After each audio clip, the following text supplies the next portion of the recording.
คำว่า sustainable อะนะเวลาพูดให้เข้าใจง่ายๆมันเหมือนอะไรมันเหมือนอาแปะแก่ๆอยู่เยาวราชกินน้อยใช้น้อยเสียมหรือจะเรียกภาษาชาวบ้านว่างกก็ได้แล้วสิ่งที่เขาประหยัดไปเพื่ออะไรเพื่อเหลือไว้ให้ลูกหลานเยอะที่สุด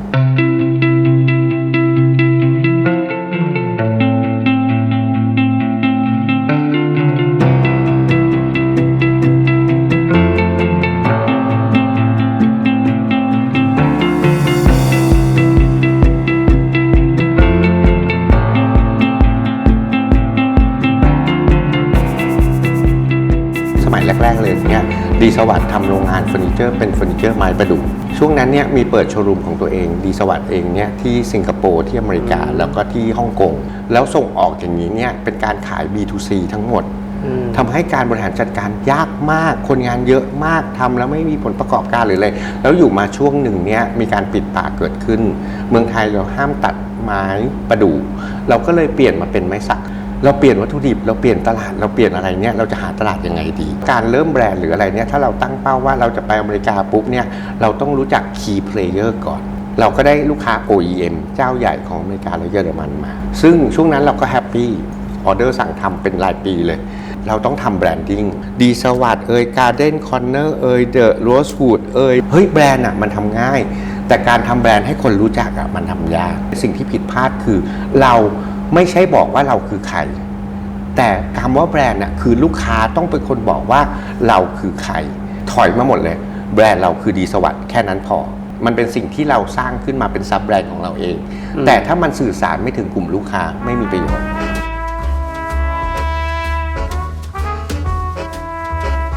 เมซองออบเจกต์เป็นงานแสดงสินค้าที่ใหญ่มากในของฝรั่งเศสเราสมัครไปเราได้พื้นที่มา30 ตารางเมตรหรืออะไรเท่านั้นเองทั้งหมดเลยเนี่ยมีเฟอร์นิเจอร์สนามอยู่6 เจ้าที่เป็นไม้สักดีสวัสดิ์ลูกค้าดีสวัสดิ์ลูกค้าดีสวัสดิ์ลูกค้าดีสวัสดิ์ลูกค้าดีสวัสดิ์แล้วใครก็ไม่รู้เฮ้ยเราจะอยู่กับลูกค้ายังไงให้อยู่อย่างสงบสุขเราก็เลยสร้างแบรนด์ personality ใหม่เรียกว่า outdoor fun สิ่งหนึ่งที่ผมพยายามจะสื่อสารกับลูกค้าคือผมเป็น wood specialist คุณอยากได้อะไรครับผมทำ OEM มาผมทำโปรเจกต์มาผมทำทุกอย่างมาผม customize ให้คุณได้พบปะลูกค้าไปสื่อสารกับลูกค้าไปเราค่อยรู้ตัวว่าเฮ้ยดีสวัสดิ์เราคือใครในสายตาลูกค้าผมไม่ได้ของถูกที่สุดแต่ถ้าคุณจะเอาของยากที่สุดมาผมทำได้พยายามทำตัวเด่นที่ไม่ใช่โต๊ะที่ไม่ใช่เก้าอี้เราทำโคมไฟเราทำฉากเราทำอะไรที่เป็น accessory แบรนด์เราเริ่มเล็กๆเนี่ยเราจะไปสู้แบรนด์ฝรั่งเศสที่อยู่เป็น100 ปีได้ยังไงเราสู้ไม่ได้เพราะฉะนั้นเราก็ถือว่าเป็น accessory เข้าไปก่อนช่วงแรกๆลูกค้าก็จะงงๆอะไรอะทำอะไรขึ้นมาทำต้นไม้ขึ้นมาที่กันแดดไม่ได้กันอะไรไม่ได้ไม่มี functional แต่รู้ไหมอะไรที่ behind ทั้งหมดเลยเนี่ยคือการใช้เศษไม้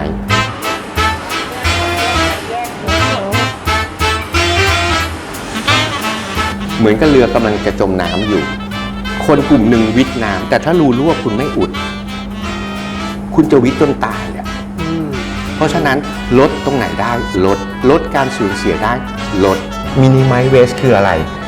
กระพี้อะไรเปลือกไม้ที่ปกติเราต้องตัดทิ้งเราเอามาใช้ตั้งแต่ตอนต้นได้ไหมแม็กซิมัลเวสก็คือการเก็บเล็กผสมน้อยเก็บเศษต่างๆมาสร้าง value ให้มันจะดีกว่าไหมถ้าสินค้ามีการออกแบบว่าอนาคต second life มันหรือการ upcycling มันจะเกิดอะไรขึ้นด้านดีไซน์หรืออะไรนะต่างๆเนี่ยมันเป็นสิ่งที่ถ้าคุณรักคุณทำได้ถ้าเรามีเทสหรือเราสามารถไกด์ถ้าเรามีวิชั่นที่แน่นอนเราสามารถสื่อสารกับดีไซเนอร์แบรนด์ต้องอยู่ที่ตัวเจ้าของให้มองแบรนด์ว่าเป็นสิ่งมีชีวิตมีการเติบโตมีการขยับขยายมีการเปลี่ยนแปลงต้องเข้าใจลูกค้าซื้อสินค้าเพราะคุณภาพดีราคาดีคงทนคุณสมบัติของสินค้าต้องมาก่อนไอ้คนเข้าใจผิดว่าเฮ้ยฉันจะทำสินค้าขึ้นมาดีๆ1 ตัวเสร็จปุ๊บแล้วก็เดินไปหาใครซื้อบ้างคุณจะเหนื่อยของดีสวัสดิ์เรามองว่ากลุ่มลูกค้าเราอ่ะคือ barefoot luxury คือคนที่รักความเป็นธรรมชาติแต่มีความ luxury ในส่วนของไลฟ์สไตล์คนที่ไม่ใช่แต่งตัวหรูหราแต่มีรสนิยมลูกค้าดีสวัสดิ์การซื้อไม้1 ชิ้นมันจะไม่ได้ซื้อโต๊ะซื้อเก้าอี้แต่กลายจะเป็นว่าเฮ้ยเราอยากได้เฟอร์นิเจอร์1 ชิ้นที่อยู่กับเราไปนานๆสิ่งที่สำคัญที่สุดคืออะไรรู้ไหมครับที่จะส่งต่อได้ ดีไซน์ต้องเป็นอะไรที่สามารถจะผ่านทุกเทรนด์ทุกดีไซน์ได้เพราะฉะนั้นเนี่ยคำว่า timeless design ต้องเกิดเราจะมีการสูญเสียที่น้อยมันเป็นแต่ไม้สักเลยป่ะครับเนี่ยปัจจุบันเนี่ยถ้าคุณเป็นดีไซเนอร์ยุค 2023 ครับเวลาออกแบบคุณต้องออกแบบสินค้า และคิดถึงขยะที่จะเกิดขึ้นในอนาคตด้วยคือเป็นการออกแบบที่ไม่มีการเข้าเดือยไม่มีการเลยครับนะฮะก็คือถือว่าเป็นการตัดต่อสามารถถอดประกอบได้ทุกชิ้นเป็นไม้พยายามกำหนดขนาดไม้ให้เป็นขนาดที่ใกล้เคียงกันครับอันนี้คือ Zero Waste ได้รางวัลมาทั่วโลกเลยตัวนี้ได้ประมาณเกือบ10 รางวัลแล้วมั้งตัวนี้เป็นตัวที่เกิดขึ้นประมาณ12 ปีแล้วนะฮะแต่เป็นตัวที่ทุกครั้งที่ยังไปออกมันยังอยู่ในกระแสมันไม่ใช่ล่มมันไม่ใช่กันแดดมันไม่ใช่กันอะไรแต่เชื่อไหมครับตัวนี้เป็นตัวที่ขายดีเพราะมันคือตัวที่สร้าง area ปกติเนี่ยตัวเปลือกไม้เราไม่ได้ใช้อยู่ถูกไหมฮะเพราะงั้นเราก็ต้องตัดทิ้งแต่การตัดถ้าสมมติเราเตรียมตัวตัดต้นตัดให้มันหนานิดนึง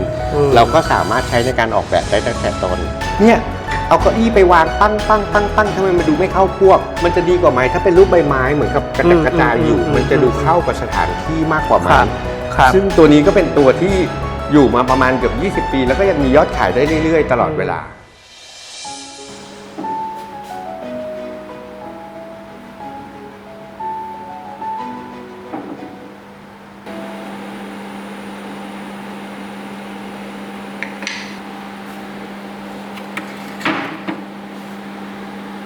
ก่อนอื่นนะฮะเวลาออกแบบอะไรเนี้ยเราต้องมองเพนพอยต์ก่อนและสิ่งหนึ่งที่ดีสวัสดิ์ทำตลอดเวลาก็คือการทำอะไรใหม่ๆเสร็จปุ๊บออกตลาด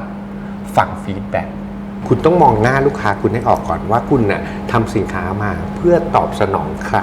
สิ่งที่สองคุณต้องดูว่าสินค้าคุณมีความแตกต่างจากคนอื่นหรือเปล่าอย่าบอกนะว่าสวยงามกว่ากัน